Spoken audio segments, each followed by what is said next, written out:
আসসালামু আলাইকুম এভরিওয়ান। আজকে আমরা আলোচনা করব বাঙ্গালার নব্য লেখক দিগের প্রতিনিবেদন থেকে। এটি কিন্তু এইচএসসি এবং অ্যাডমিশন টেস্টের ফুল সিলেবাসের কথা যদি খেয়াল করি আমরা, তাহলে এটা কিন্তু প্রথম গদ্য। হুম আচ্ছা, এটা লিখেছে বঙ্কিমচন্দ্র চট্টোপাধ্যায়, যিনি সাহিত্য সম্রাট নামে পরিচিত। ঠিক আছে, বঙ্কিমচন্দ্র চট্টোপাধ্যায় কিন্তু আমাদের কি সাহিত্য সম্রাট নামে পরিচিত। তো আমরা বিলম্ব না করে শুরু করছি। এখানে বলেছে যে যশের জন্য লিখিবেন না। ১ নম্বরে যে কথাটা উল্লেখ আছে সেটা হচ্ছে, যশের জন্য লিখিবেন না, তাহা হইলে যশও হইবে না, লেখাও ভালো হইবে না। আর লেখা ভালো হইলে যশ আপনি আসিবে। ঠিক আছে, কথাটা কিন্তু খুবই ইম্পর্ট্যান্ট। তারপর বলেছে যে টাকার জন্য লিখিবেন না। ইউরোপে এখন অনেক লোক টাকার জন্যই লেখে এবং টাকাও পায়, লেখাও ভালো হয়, কিন্তু আমাদের এখনো সেদিন হয় নাই। এখন অর্থের উদ্দেশ্যে লিখিতে গেলে লোকরঞ্জন প্রবৃত্তি প্রবল হইয়া পড়ে। এখন আমাদিগের দেশের সাধারণ পাঠকের রুচি ও শিক্ষা বিবেচনা করিয়া লোকরঞ্জন করিতে গেলে রচনা বিকৃত ও অনিষ্টকর হইয়া ওঠে। ৩ নম্বরে যেটা সেটা কি বলেছে দেখি আমরা। যদি মনে এমন বুঝিতে পারেন যে লিখিয়া দেশের বা মনুষ্য জাতির কিছু মঙ্গল সাধন করিতে পারেন অথবা সৌন্দর্য সৃষ্টি করিতে পারেন, তবে অবশ্য লিখিবেন। যাহারা অন্য উদ্দেশ্যে লেখেন তাহাদিগকে যাত্রাওয়ালা প্রভৃতি নিজ ব্যবসায়ী দিগের সঙ্গে গণ্য করা যাইতে পারে। যাহা অসত্য, ধর্মবিরুদ্ধ, পরনিন্দা বা পরপীড়ন বা স্বার্থ সাধন যাহার উদ্দেশ্য, সে সকল প্রবন্ধ কখনো হিতকর হইতে পারে না। সুতরাং তাহা একেবারে পরিহার্য। সত্য ও ধর্ম সাহিত্যের উদ্দেশ্য। দেখেন, এখানে কিন্তু মোস্ট ইম্পর্টেন্ট একটা লাইন হচ্ছে, সত্য ও ধর্মই হচ্ছে কি সাহিত্যের উদ্দেশ্য। প্রশ্ন কিন্তু এসে পড়ে অনেক সময় যে সাহিত্যের উদ্দেশ্য কি। এটা আপনাদের জ্ঞানমূলক কোশ্চেন হিসেবেও আসতে পারে অথবা এমসিকিউ আকারেও কিন্তু আসতে পারে। সাহিত্যের উদ্দেশ্যটা হচ্ছে সত্য ও ধর্ম। অন্য উদ্দেশ্যে লেখনী ধারণ মহাপাপ। তাহলে এখানে অন্য উদ্দেশ্যে লেখক বলতে কি বোঝানো হয়েছে, এখানে যে অন্য উদ্দেশ্য বলতে এখানে লেখক এখানে কি বুঝিয়েছেন। অন্য উদ্দেশ্য বলতে যে এখানে বিশেষ করে বাংলাদেশে দেখা যায় যে অনেকে অর্থের উদ্দেশ্য লেখে, নিজে যশের উদ্দেশ্যে লেখে, কিন্তু এগুলা কিন্তু উচিত নয়। লেখক এটাই বলেছে। ঠিক আছে, আমরা যে সাহিত্য সাধনা করব, এটার উদ্দেশ্য হবে সত্য ও ধর্ম। লেখক এখানে সুস্পষ্টভাবে উল্লেখ করেছে আমাদের সত্য ও ধর্ম হচ্ছে সাহিত্যের উদ্দেশ্য। তারপর ৫ নাম্বার দেখি। ৫ নাম্বারে যেটা বলেছে সেটা হচ্ছে, যাহা লিখিবেন তাহা হঠাৎ ছাপাইবেন না, কিছুকাল ফেলিয়া রাখিবেন, কিছুকাল পরে উহা সংশোধন করিবেন, তাহা হইলে দেখিবেন প্রবন্ধে অনেক দোষ আছে। কাব্য, নাটক, উপন্যাস ২-১ বছর ফেলিয়া, তারপর দেখি আমাদের অপর পেজটাতে কি বলেছে। কাব্য, নাটক, উপন্যাস ২-১ বছর ফেলিয়া রাখিয়া তারপর সংশোধন করলে বিশেষ উৎকর্ষ লাভ করে। হ্যাঁ, এটা কিন্তু মোস্ট ইম্পর্ট্যান্ট একটা লাইন। এখানে কবি কি বোঝাতে চেয়েছেন, আমাদের যিনি লেখক বোঝাতে চেয়েছেন যে আমরা যদি এখন একটা গদ্য রচনা করি কিংবা একটা পদ্য রচনা করি বা যে কোনো সাহিত্য সাধনা করি না কেন, এটা যদি আমরা ২-১ বছর ফেলে রাখি, তাহলে ২-১ বছর পরে কিন্তু আমরা নিজেরাই সেটার মধ্যকার ভুল ত্রুটি সংশোধন করতে পারবো। ঠিক আছে, এটা এখানে উল্লেখ করা হয়েছে। তারপর এখানে বলেছে, যাহারা সাময়িক সাহিত্যের কার্যে ব্রতী তাহাদের পক্ষে এই নিয়ম রক্ষাটি ঘটিয়া ওঠে না। এই জন্য সাময়িক সাহিত্য লেখকের পক্ষে অবনতিকর।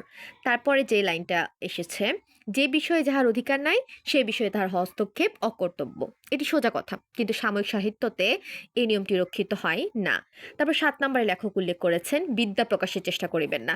মানে আমরা যখন সাহিত্য রচনা করব, সেখানে কি বলেছে যে সাহিত্য সাধনার ক্ষেত্রে বিদ্যা প্রকাশের চেষ্টা করলে হবে না।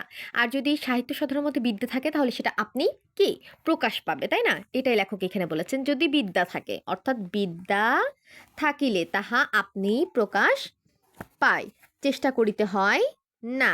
ঠিক আছে, চেষ্টা করিতে হয় না। আর তারপর বলেছে, বিদ্যা প্রকাশের চেষ্টা পাঠকের অতিশয় বিরক্তিকর। তাহলে কোন বিষয়টি, প্রশ্ন কিন্তু আসতে পারে যে বাংলার নব্য লেখকদিগের প্রতি নিবেদনে বঙ্কিমচন্দ্র চট্টোপাধ্যায় কোন বিষয়টিকে অতিশয় বিরক্তিকর হিসেবে উল্লেখ করেছেন। এখানে কোনটা হবে? বিদ্যা প্রকাশের চেষ্টা, তাই না? এবং রচনার পরিপাট্যের বিশেষ হানিজনক। এখনকার প্রবন্ধে ইংরেজি, সংস্কৃত, ফরাসি, জার্মান কোটেশন বড় বেশি দেখিতে পায়। যে ভাষা আপনি জানেন না, পরের গ্রন্থের সাহায্যে সে ভাষা হইতে কদাচ উদ্ধৃত করিবেন না। মানে যে ভাষাটা আপনি জানেন না, সে বিষয়টা অন্যের গ্রন্থ থেকে আপনি আপনার গ্রন্থে উল্লেখ করে দিবেন না, বরং যে ভাষাটা আপনি জানবেন, তাই না? যে ভাষাটা আপনি জানবেন বরং সেই ভাষাতেই আপনি সাহিত্য সাধনা করার চেষ্টা করবেন। তারপর দেখি আমাদের ৮ নাম্বারে কি উল্লেখ আছে, অলংকার প্রয়োগ বা রসিকতার জন্য চেষ্টিত হইবেন না। স্থানে স্থানে অলংকার বা ব্যঙ্গের প্রয়োজন হয় বটে, লেখকের ভাণ্ডারে এ সামগ্রী থাকিলে প্রয়োজন মতে আপনি আসিয়া পৌঁছবে, ভাণ্ডারে না থাকিলে মাথা কুটিলেও আসিবে না।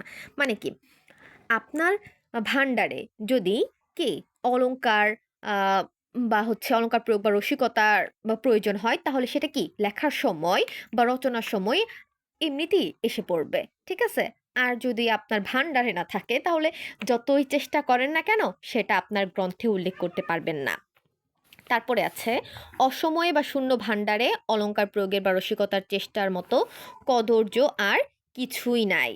৯ নাম্বারে দেখি, ৯ নাম্বারে উল্লেখ করেছে যেটা, যে স্থানে অলংকার বা ব্যঙ্গ বড় সুন্দর বলিয়া বোধ হইবে সেই স্থানটি কাটিয়া দিবে, এটি প্রাচীন বিধি। তার মানে এখানে কোশ্চেন আসতে পারে যে বঙ্কিমচন্দ্র চট্টোপাধ্যায় এই গদ্যটিতে প্রাচীন বিধি হিসেবে, আমি আবার বলছি, প্রাচীন বিধি হিসেবে কোনটিকে উল্লেখ করেছেন, ঠিক আছে? তারপর সে বলেছে যে আমি সে কথা বলি না, কিন্তু আমার পরামর্শ এই যে সে স্থানটি বন্ধুবর্গকে মানে কি বারবার পড়িয়া শোনাইবে, ঠিক আছে? যদি বারবার পড়ে শোনায় তাহলে কি ভালো না হয়ে থাকলে তবে ২-৪ বার পড়িলে লেখকের নিজেরই আর তা ভালো লাগিবে না, বন্ধুবর্গের নিকট পড়িতে লজ্জা করিবে, তখন তা কাটিয়ে দিবে। এটা কিন্তু খুবই ভালো একটা পন্থা, তাই না? ১০ নাম্বারে উল্লেখ আছে, সকল অলংকারের শ্রেষ্ঠ অলংকার সরলতা। এটা কিন্তু খুব খুব বেশি ইম্পর্ট্যান্ট।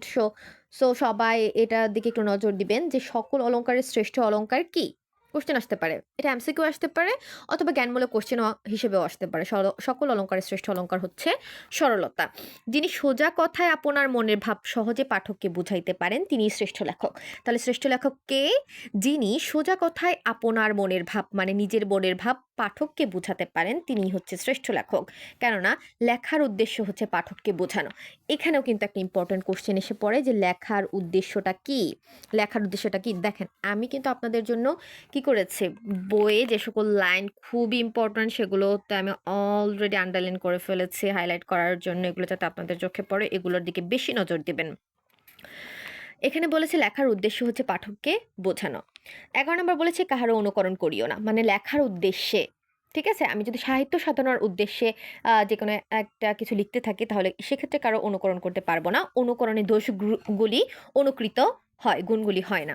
অমুক ইংরাজি বা সংস্কৃত বা বাঙ্গালা লেখক এই রূপ লিখিয়াছেন, আমিও এই রূপ লিখিব, এই কথা কদাপি মনে স্থান দিও না। কদাপি মানে কি, কখনো মনে এটা স্থান দেওয়া যাবে না বা কোনো কালে এটা মনে স্থান দেওয়া যাবে না। যে কথার প্রমাণ দিতে পারিবে না তাহা লিখিও না। প্রমাণগুলি সংযুক্ত করা সকল সময় প্রয়োজন হয় না, কিন্তু হাতে থাকা চাই। ১৩ নাম্বার যে পয়েন্ট, সর্বশেষ পয়েন্টে লেখক উল্লেখ করেছেন যে বাঙ্গালা সাহিত্য বাঙ্গালার ভরসা।